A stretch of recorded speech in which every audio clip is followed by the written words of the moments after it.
नमस्कार, मैं सुशील कुमार चौधरी। आज हम कक्षा 9 सामाजिक विज्ञान की पुस्तक लोकतांत्रिक राजनीति के चौथे अध्याय संस्थाओं के कामकाज के दूसरे भाग का अध्ययन करेंगे। इससे पूर्व हमने पहले भाग में संस्थाओं की आवश्यकताओं और उसमें प्रमुख संस्था संसद के बारे में बताया है।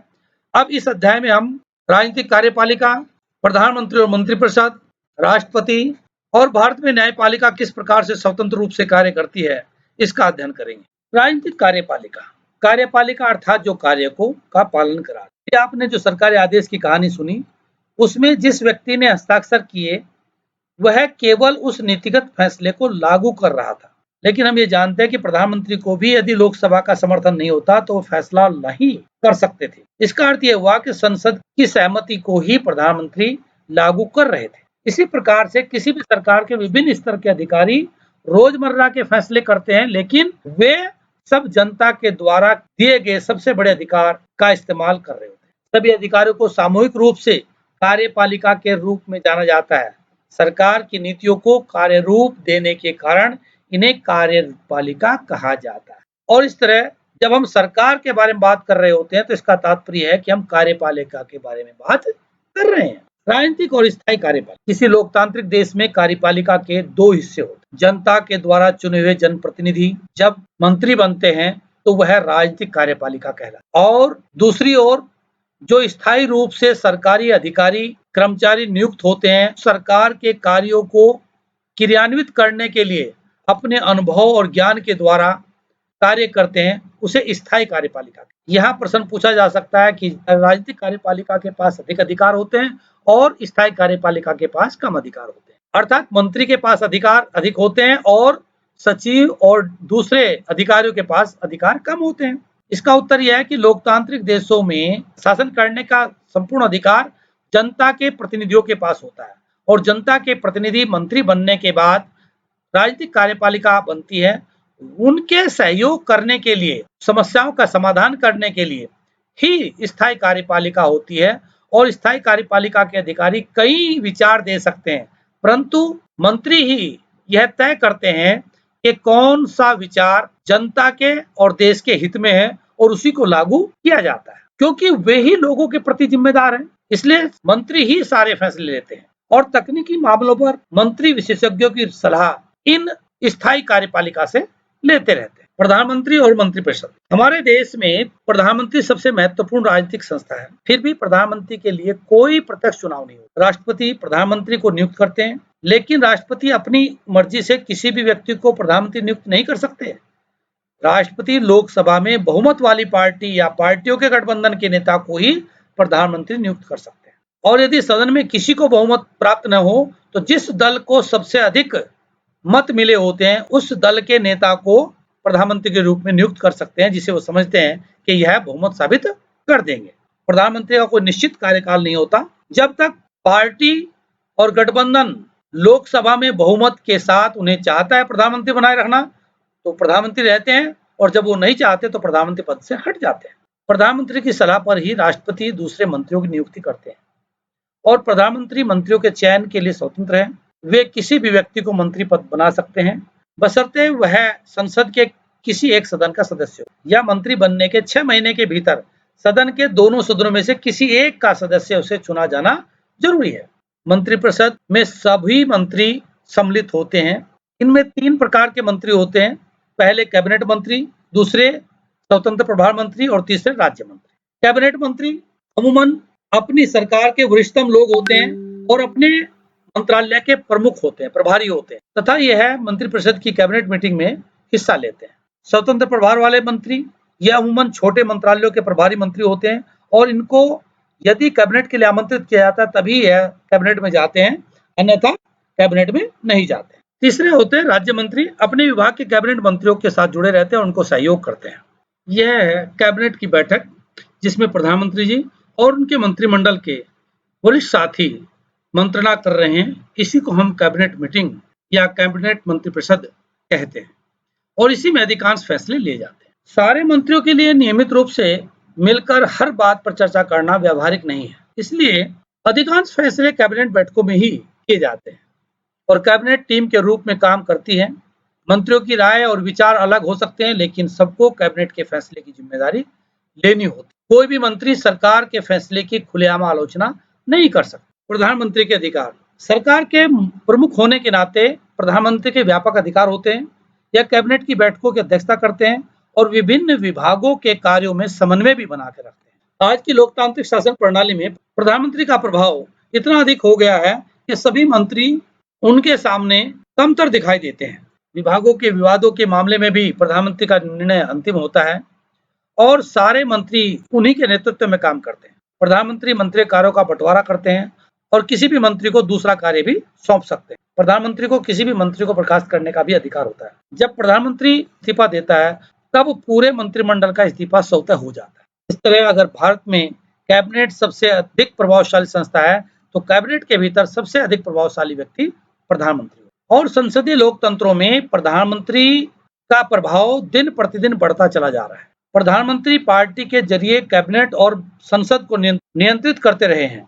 भारत में भी हमारे प्रधानमंत्री के पास ही सारे अधिकार सीमित करने की प्रवृत्ति देखी गई है। भारत के पहले प्रधानमंत्री जवाहरलाल नेहरू से लेकर और वर्तमान प्रधानमंत्रियों तक जो भी प्रभावशाली प्रधानमंत्री रहे हैं, उन्होंने संपूर्ण मंत्रिमंडल के अधिकारों को प्रधानमंत्री में समाहित करने का प्रयास किया है।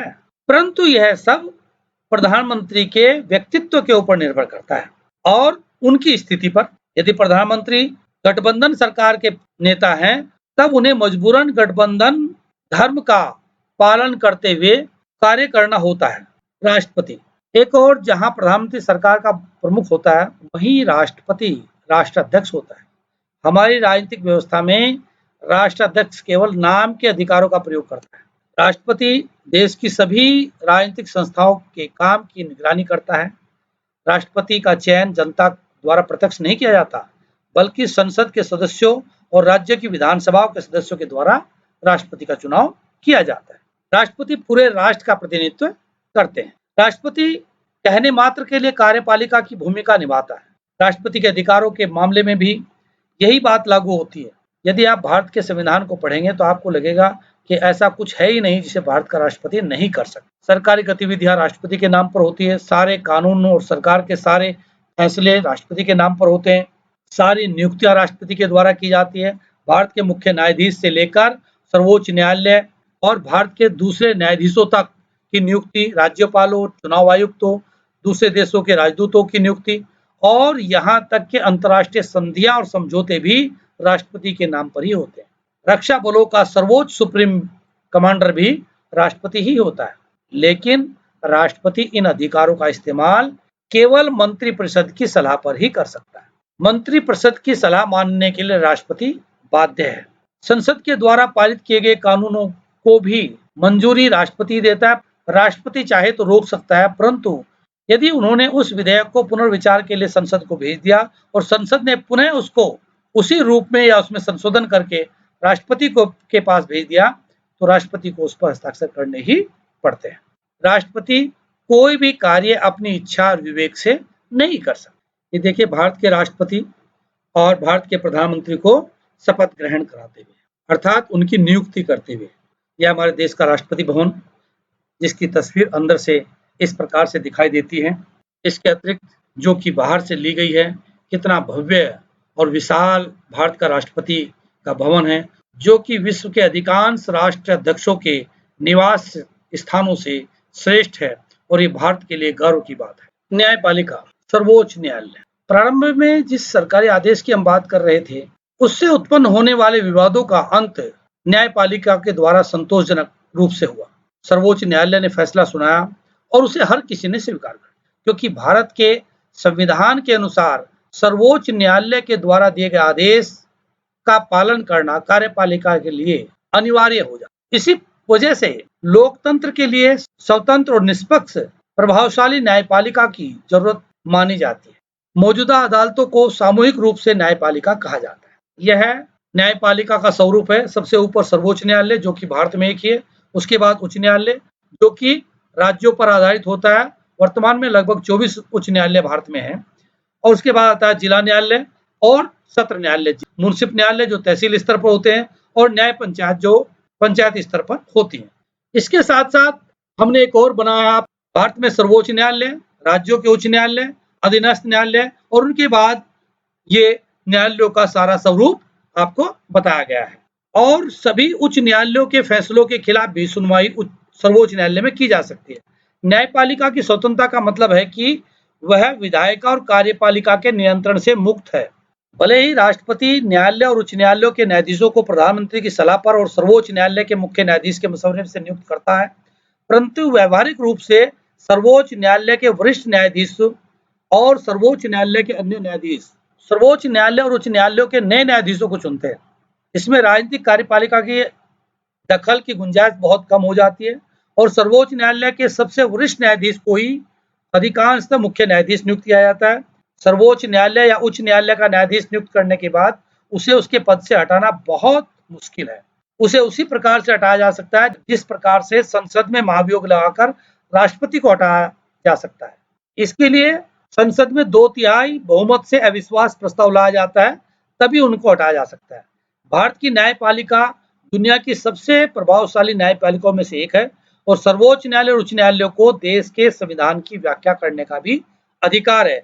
साथ ही साथ सरकार के द्वारा किए गए कार्यों तथा उसके द्वारा बनाए गए नियमों की समीक्षा करने का भी अधिकार सर्वोच्च और उच्च न्यायालयों को है। भारत के सर्वोच्च न्यायालय ने यह भी फैसला दिया है कि संसद संविधान के मूलभूत सिद्धांतों को बदल नहीं सकती है।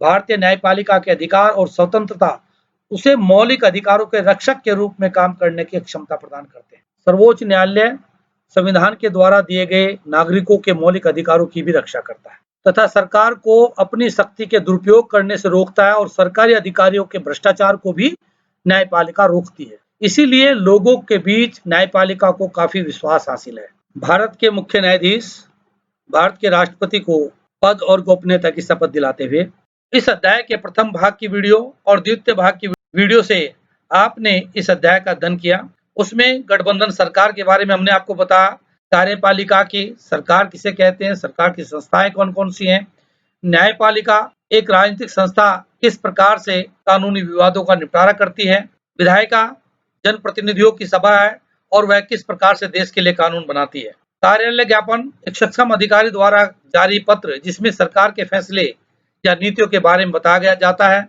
आरक्षण किस प्रकार से भेदभाव के शिकार और वंचित और पिछड़े लोगों और समुदायों के लिए सरकारी नौकरियों में सीटें आरक्षित की गई, राज्य सरकारें बदल सकती हैं पर राज्य नहीं बदलते। इस प्रकार से यह अध्याय पूर्ण हुआ। धन्यवाद।